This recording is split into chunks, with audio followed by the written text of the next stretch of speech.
Certinho, vamos à próxima. Sobre preservação digital assistida por inteligência artificial no longo prazo.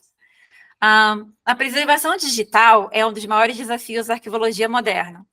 A obsolescência tecnológica, onde os formatos de arquivos e sistemas se tornam desatualizados, ameaça a integridade dos documentos arquivísticos a longo prazo. As técnicas de aprendizagem profundo, deep learning, e algoritmos de aprendizado automático podem criar sistemas que aprendem e se adaptam com o tempo. Olha que desafio. Potencialmente prolongando a preservação e acessibilidade desses documentos. Aí vem a pergunta.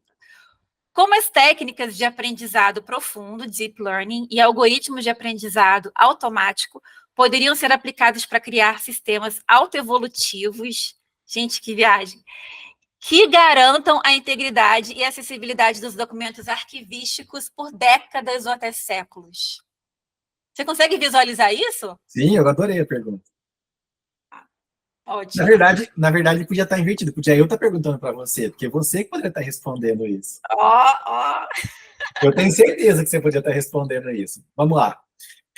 Bom, primeira coisa é o seguinte, né? A primeira pergunta que a gente faz de IA propriamente, né? Que é a área que eu tenho atuado mais agora. E o que é IA, né? Então, assim, é importante a gente entender o contexto de IA. Sabe que tem tanta gente falando de IA, né, ultimamente, né? Tem tanto especialista de IA, né? Tem mais especialista de IA do que de qualquer outra coisa hoje em dia, né? Então, já estava numa mesa, né? Tava, cara, todo mundo falando de IA, né? E tava todo mundo falando, tal. Então, assim, a pessoa usou o ChatGPT uma vez e ela já acha especialista em IA, né? E aí a gente estava conversando, tal. E aí eu comecei, ela abriu uma conversa sobre tamanho da estrutura de tokenização para você gerar uma generativa, como que ela responde, como que você faz a dispersão dos vetores, como que você quantiza para poder fazer a geração e ver se a memória é capaz de processar. Tá? Então, assim, coisas que são um pouco mais técnicas, mas que elas são importantes para a resposta. Porque quando você pega uma generativa, né, e você mede a quantidade de termos de tokenização, você tem uma generativa que pode responder de um jeito ou de outra. Né?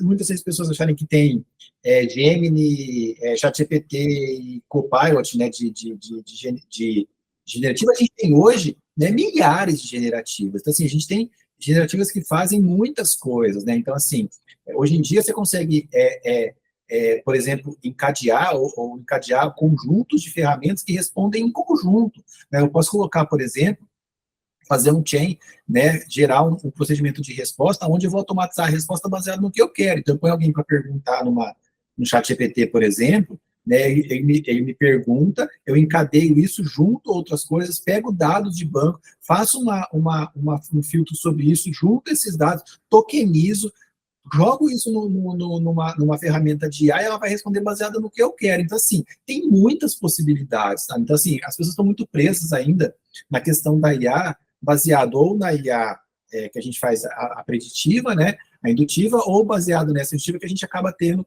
a generativa, mas muito sobre o uso especificamente do ChatGPT. A gente tem outras milhares de possibilidades de trabalhar com isso, outras milhares de possibilidades de entender como que a gente pode colocar isso no meio produtivo hoje em dia. Né? Então, quando a gente faz experimentos, por exemplo, com um ChatGPT no conjunto de documentos, respondendo sobre isso, ou com um conjunto de dados, ou misturando isso, ou quando a gente integra um processo que parte de uma pergunta do ChatGPT, mas que passa por um banco de dados, passa por um conjunto de documentos, passa por um que tokeniza tudo isso e responde, né?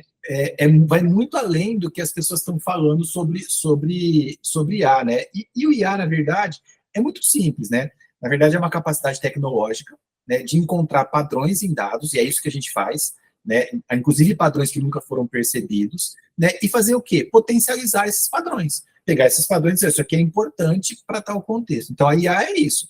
A IA é um conjunto de ferramentas que busca padrões e potencializa esses padrões, mostrando para a gente que esses padrões existem. Então, o padrão pode ser um procedimento, o padrão pode ser um conjunto de técnico, o padrão pode ser um acontecimento, um fato, enfim, pode ser coisas desse tipo.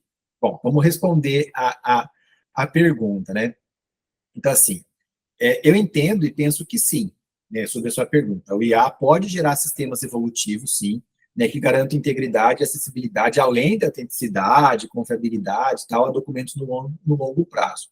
Então, por que eu penso isso? Porque eu penso que toda tarefa que é feita por um humano e que ela é uma tarefa repetitiva, ela pode ser reproduzida por uma inteligência artificial. Então, toda tarefa básica que o humano faz, então eu penso assim, quando eu penso em gerar sistema autoevolutivo, o que é isso? Se eu for falar assim, estou numa sala de aula, vou falar para os alunos, vamos pensar no sistema evolutivo, o que é isso? É pegar um padrão que tem hoje, certo? Imaginar que esse padrão eu tenha que fazer um processo de conversão desse padrão sem perda, mas assim, garantindo que esse padrão vai continuar sendo um padrão aberto, que esse padrão ele vai virar um outro padrão mais para frente, que numa evolução, num processo, tal, e que isso possa manter a integridade desse documento por longo prazo. Quando eu penso que o ser humano é capaz de fazer isso, né, e como que o ser humano vai conseguir fazer, eu penso que uma máquina é capaz de fazer também, porque esse é um processo técnico que ela pode ser repetido. Então, imagina o seguinte, que uma ferramenta de IA pode fazer isso sim.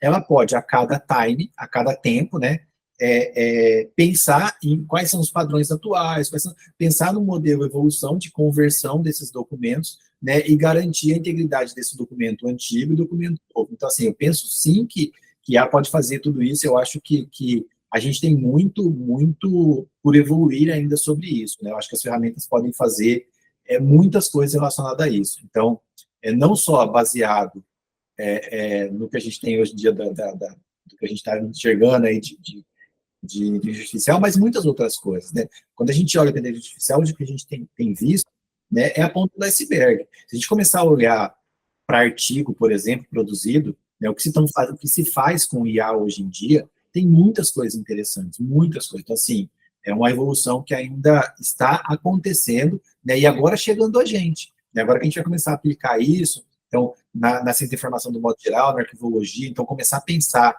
isso, começar a pensar, fazer diagnóstico, começar a pensar como que esses modelos mudam, começar a pensar como que isso pode ser aplicado. Então, aqui tem muitas perguntas de pesquisa, entre aspas, para a gente responder, que são processos que são aplicados. A gente tem que começar a aplicar os modelos, pensar em modelos, pensar como estruturar, para ver se realmente a gente consegue fazer. Mas eu entendo que, sim, né, o IA pode muito bem gerar sistemas autoevolutivos para a gente aí, né, e fazer com que ele garanta para a gente aí um processo de integridade e acessibilidade dos documentos no longo prazo. Bom, a gente voltou à web semântica aqui. A web semântica para governança automatizada de documentos. A governança de documentos arquivísticos digitais envolve acompanhamento do ciclo de vida, desde a criação até o arquivamento final. Ferramentas automatizadas podem ajudar a garantir que os documentos mantenham sua autenticidade e sejam adequadamente auditados ao longo do tempo. A web semântica, com sua capacidade de conectar e inferir relações complexas entre dados, pode ser uma tecnologia promissora para automatizar processos de governança. Então, aí vem a pergunta.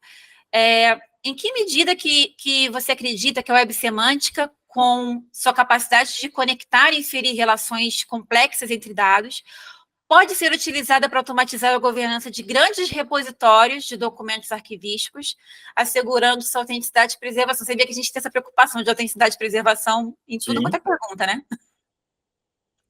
Bom, vamos lá. Bom, essa é uma pergunta bem ampla, assim, né? Assim, eu não consigo nunca pensar em autenticidade e confiabilidade sem pensar em criptografia.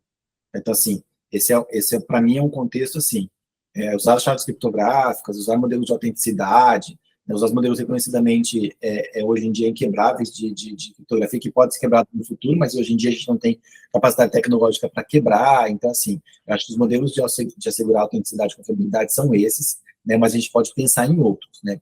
Então, assim, é claro que, quando a gente pensa em outras coisas, né, os modelos, por exemplo, de web semântica, em sua essência, né, eles têm plena capacidade de automatizar a governança de grandes repositórios.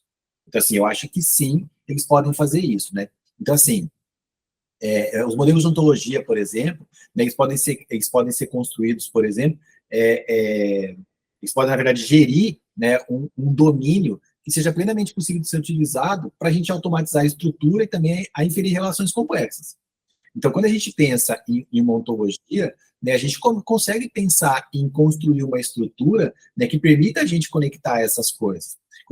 Quando a gente pensa na web semântica, né, criar estrutura de descrição, que possa relacionar a outras estruturas, gerar conhecimento, assim, e possibilidades de inferência, né? Então, assim, a gente pensa em um contexto que é totalmente possível de ajudar, né, na governança de documentos. Então, eu sempre penso que a descrição e a relação que existe entre as coisas podem ser feitos por meio de ontologias bem definidas, bem claras. E não é simplesmente a ontologia, né? Muita gente fala de ontologia como se fosse um padrão de descrição só, e a ontologia é muito mais do que isso, né? A ontologia é uma ferramenta capaz, por exemplo, né, de gerar, principalmente, não só capaz, mas ela é feita para isso, né? Para gerar inferência. Então, quando você fala de inferência, né, a gente está falando de justamente pensar em modelo, né, de inferir essas relações entre os documentos baseado no que se espera da ontologia. A ontologia é um ferramental capaz, né, de constituir informações que não são sabidas. Então, assim, eu não sei se as pessoas têm a exata noção disso, né, mas, por exemplo, quando eu vou pegar um exemplo que não tem nada a ver com o que nós estamos falando. Por exemplo, eu pego o SUS, por exemplo. Tem lá o cadastro do SUS das pessoas. Então, eu tenho lá a pessoa, e tem o pai, né, e tem o filho cadastrado. Então, eu tenho uma hierarquia ali, né, de avô, pai e filho, por exemplo. Né? Então, essa relação que existe é uma relação sempre vertical. Você não consegue ir lá no sistema do SUS, por exemplo, e falar assim, quem é irmão de quem? Não tem essa informação lá. Mas a partir do momento que você coloca essa informação de uma ontologia, a ontologia é capaz de pegar um pai que tem 2 filhos e dizer, esse aqui é irmão desse, esse é tio desse, esse é sobrinho desse. Essa inferência é baseada no quê? Num contexto que você coloca dentro de uma ontologia. Esse dado não está gravado no banco. O dado não está gravado, constituído em algum lugar. Essas relações existem por quê? Porque a estrutura da ontologia permite construir e inferir isso. Além disso, a ontologia, né, a web semântica, de um modo geral, né, ela nos dá a capacidade de uma coisa que as pessoas falam sempre pouco de quando está falando de web semântica, que é a questão da serendipidade, que é você descobrir coisas que até então você não sabia. Então, quando você começa a relacionar e você começa a construir os modelos de inferência, os códigos de inferência para gerar a resposta, a gente começa a descobrir coisas de relações que são novidades, assim, que a gente até então não entendia. Inclusive, que pode descobrir entre os documentos. Então, eu penso que a estrutura formal, né, que envolve essa estrutura para você organizar o ciclo dos dados, e pode muito bem nos dar insights de várias coisas do modelo de governança de dados. Então, acho que assim, então, hoje os web semânticas podem ajudar muito a gente no contexto de governança do modo geral, mas não deixando de dizer que, inclusive de autenticidade também, né, mas ainda continuo achando que sempre que quando for falar de autenticidade e confiabilidade, eu sempre penso no modelo criptográfico. Bom, a próxima pergunta é sobre exploração de redes semânticas para arquivologia preditiva. No campo da ciência de dados, as redes semânticas são utilizadas para prever relações e padrões em grandes conjuntos de dados. Na arquivologia, essa tecnologia pode ser utilizada para prever quais documentos podem estar em risco de perda ou quais conjuntos de documentos podem possuir uma maior relevância, né, a avaliação, com base em metadados e padrões de uso. Essa abordagem criaria um novo paradigma de arquivologia preditiva. Você vê a possibilidade de desenvolver uma arquivologia preditiva, onde essas redes seriam usadas para prever, por exemplo, quais documentos são mais suscetíveis à perda, ou quais conjuntos de documentos devem ser preservados, em função de metadados e uso? Que pergunta, hein? É um doutorado essa pergunta aí, sabia? Dá. Não meu próximo, mas dá. Dá um doutorado. Essa é a pergunta do milhão, sabia? Quando a gente pensa em algo preditivo, não tem como não pensar em IA. Né? Então, assim, sempre que eu penso em algo preditivo, eu sempre penso IA. Né? Então, porque IA hoje em dia é predição, né? É antecipação, né? É antecipação do que pode vir a acontecer baseado num padrão conhecido. Então, a gente pensa no padrão conhecido, que é isso que você está dizendo, né? A gente tem metadado, tem com documentos, então, assim, baseado nisso, nos acontecimentos, a gente consegue, teoricamente, predizer o futuro. Né? Então, essa é a ideia da IA. Eu tenho certeza, né, que quando a gente começa a tratar isso, né, num contexto onde a gente tem uma ontologia, não necessariamente uma ontologia, mas uma descrição muito bem feita do nosso conjunto de dados que está ali, do nosso arquivo, por exemplo, né? E com o IA bem treinada, né, com várias validações, etc. Tá? Então tem que pensar num modelo bem estudadinho e tal. A gente pode gerar a ferramenta capaz de fazer arquivologia preditiva, sim. Eu acho que, na verdade, isso é o futuro, né? A gente vai prever muitas coisas daqui para frente. Então, assim, eu acho que essa é uma coisa muito interessante de se pensar. Então, eu acho que isso aí é uma pergunta de pesquisa para um doutorado bom, né? Pensar em modelos preditivos para esse tipo de coisa. Não dá, assim, quando eu falo esse tipo de coisa, só para esclarecer, tá, Tati? Assim, às vezes as pessoas acham que elas vão fazer assim ou perguntar no chat GPT e vai ter a resposta. Não é isso, tá? Então a gente precisa pensar o quê? Cara, quando você vai fazer um modelo de predição, você precisa ter, primeiramente, um modelo bem treinado. Esse modelo bem treinado, às vezes, envolve um grupo focal, envolve gente, envolve coisas que não são só simplesmente a máquina. Então, às vezes, você vai trabalhar 2, 3 anos simplesmente para treinar um modelo que seja capaz de responder essas perguntas e fazer uma predição. Então, não é simples assim. Tá? Então, assim, a gente tem um conjunto de algoritmos que pode fazer isso, um conjunto de metadados que devem ser estudados, um conjunto de dados que tem que ser pensado, no volume de dados, assim, são um conjunto grande de variáveis para se pensar em como criar um modelo que realmente façam isso. Então, assim, quando eu falo isso, parece que eu estou falando assim, não, vai lá, senta no computador e faz. Não é isso, tá? Assim, são coisas que são possíveis de fazer, mas demandam pesquisa, demandam estudo, demanda várias coisas para se chegar e pensar num modelo desse, tá? Mas eu entendo que sim, eu acho que isso aí é o futuro. A interoperabilidade entre diferentes sistemas de gestão arquivística é um problema crítico, especialmente quando cada sistema pode ter seu próprio conjunto de padrões de metadados. A web semântica, ao permitir que diferentes fontes de dados se comuniquem e se integrem de maneira eficiente, poderia facilitar a interoperabilidade entre sistemas heterogêneos, preservando o contexto e a integridade dos documentos. Aí a pergunta. Como as soluções de interoperabilidade baseadas em web semântica, como a plataforma Vivo, podem ser adaptadas para facilitar o intercâmbio e a integração de documentos arquivísticos entre sistemas heterogêneos, garantindo que diferentes padrões possam dialogar sem perda de contexto com metadados. Legal. Essa é uma pergunta bem aplicada, né? Se a gente responder isso, a gente não precisa mais nem trabalhar, né? Não. Porque tá resolvido tudo, né? Bom, eu não sei se você sabe, né? Eu tenho um artigo publicado em 2017 sobre a plataforma Vivo. Já é uma coisa assim, eu considero a plataforma Vivo já um modelo bem interessante de estrutura de descrição para o contexto científico acadêmico.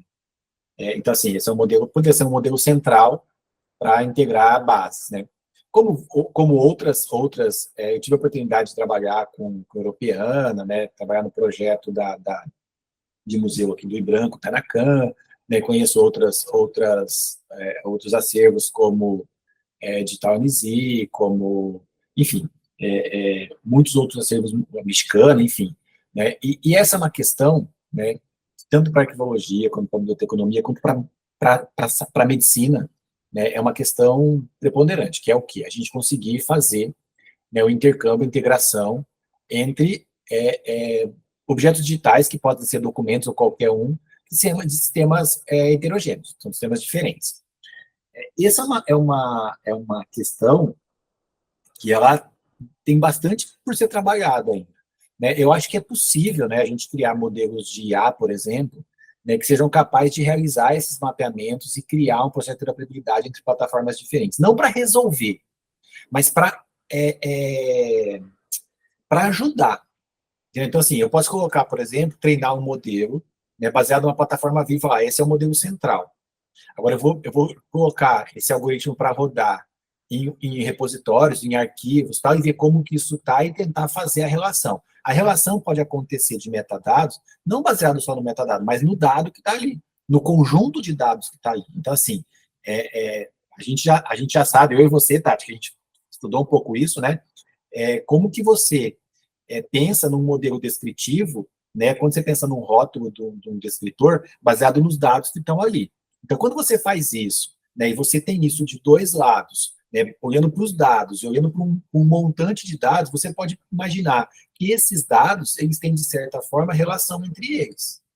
A partir do momento que você faz isso, você vai tentar fazer isso subir no modelo de integração e dizer assim, ó, basicamente, né, eu tenho um modelo relacionado, que eu posso dizer que esse campo aqui de metadados se associa a esse aqui, e de certa forma eles estão próximos do que eu penso numa descrição de uma tag vivo, por exemplo, que é essa daqui. Então, assim, eu acredito que a gente possa pensar em modelos de IA que façam isso. Então, isso passa, né, por um modelo de aplicar um algoritmo que seja capaz de entender os dados, né, e a partir disso verificar como que o modelo de metadados daquela base ele foi construído, o que ele foi pensado, e a partir disso tentar fazer um modelo de integração. Para fazer integração direta, é um negócio que você vai apertar o dedo e vai apertar o botão e vai resolver? Não, porque a interoperabilidade é um problema sério.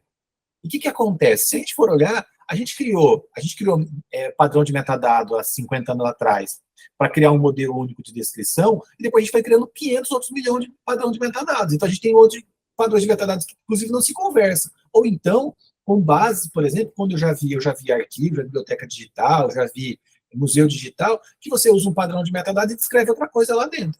Então, assim, a tag é uma coisa, mas está descrito outra coisa lá dentro. Então, assim, a gente tem vários problemas para resolver do ponto de vista da interoperabilidade, mas eu entendo e acho que modelos de IA podem nos ajudar com isso. Não resolver, mas podem nos acelerar processos, né? Então, assim, tudo que eu sempre vou falar, em qualquer contexto que eu tiver de IA relacionado à questão da biotecnologia, da arquivologia, da museologia, eu sempre vou dizer o seguinte, cara, essas ferramentas, né, tudo que a gente tem de tecnologia hoje, eles podem nos ajudar nos processos. Talvez não vai resolver de cara, mas eles podem nos ajudar, né? E aí, com a ajuda do ser humano e do nosso conhecimento, a gente é capaz de melhorar isso, né? E fazer chegar no que a gente gostaria. Então, ele pode acelerar e pode diminuir o trabalho em algumas coisas. Mas essa é uma outra questão bem interessante. Assim, a interoperabilidade é sempre um problema, né? Mas acho que dá para pensar em coisas bem legais relacionadas a isso.